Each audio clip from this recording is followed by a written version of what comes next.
Bahwa pemohon mendalilkan adanya kehadiran Mayor Teddy dalam acara debat calon presiden dan wakil presiden debat Capres tahun 2024 dan seterusnya dianggap diucapkan.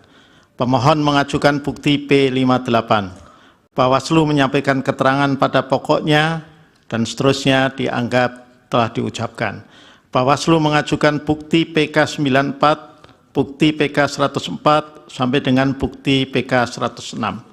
Bahwa setelah mahkamah memeriksa secara saksama dalil pemohon, jawaban termohon, keterangan pihak terkait, bukti-bukti surat tulisan yang diajukan oleh pemohon, keterangan Bawaslu beserta bukti-bukti yang diajukan, mahkamah mempertimbangkan bahwa permasalahan yang didalilkan pemohon telah diselesaikan oleh Bawaslu berdasarkan hasil kajian awal yang menyimpulkan tidak terdapat dugaan pelanggaran pemilu berupa ketidaknetralan TNI yang dilakukan oleh Mayor Teddy Indrawijaya karena kehadiran yang bersangkutan dalam acara debat capres yang diselenggarakan oleh KPU adalah dalam kapasitasnya sebagai petugas pengamanan Prabowo Subianto sebagai Menteri Pertahanan, sebagaimana hal tersebut telah sesuai dengan ketentuan pasal 281 ayat 1 huruf A Undang-Undang Pemilu yang menyatakan kampanye pemilu yang mengikut sertakan Presiden, Wakil Presiden, Menteri, Gubernur, Wakil Gubernur, Bupati, Wali Kota, dan wakil-wakil kita harus memenuhi ketentuan tidak menggunakan fasilitas dalam jabatannya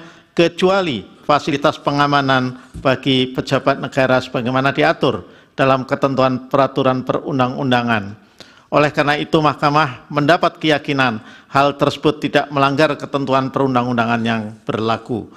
Bahwa berdasarkan uraian pertimbangan hukum di atas, dalil pemohon aku adalah tidak beralasan menurut hukum. Bahwa pemohon mendalilkan Menteri Pertahanan Prabowo Subianto menggunakan fasilitas Kementerian Pertahanan berupa helikopter untuk melakukan kampanye. Pemohon mengajukan bukti P59 dan bukti 60. Bawaslu Kabupaten Agam menyampaikan keterangan pada pokoknya dan seterusnya dianggap diucapkan. Bawaslu mengajukan bukti PK107 dan bukti PK108.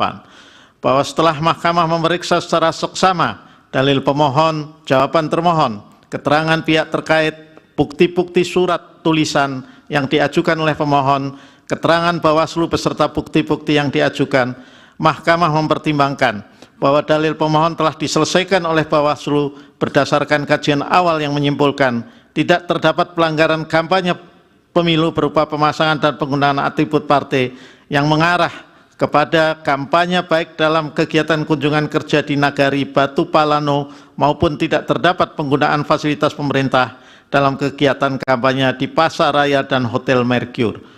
Oleh karena itu mahkamah tidak mendapat keyakinan akan kebenaran dalil yang dipersoalkan oleh pemohon tersebut. Di samping terhadap dugaan pelanggaran tersebut telah dilakukan penanganan oleh Bawaslu sebagaimana kesimpulan Bawaslu.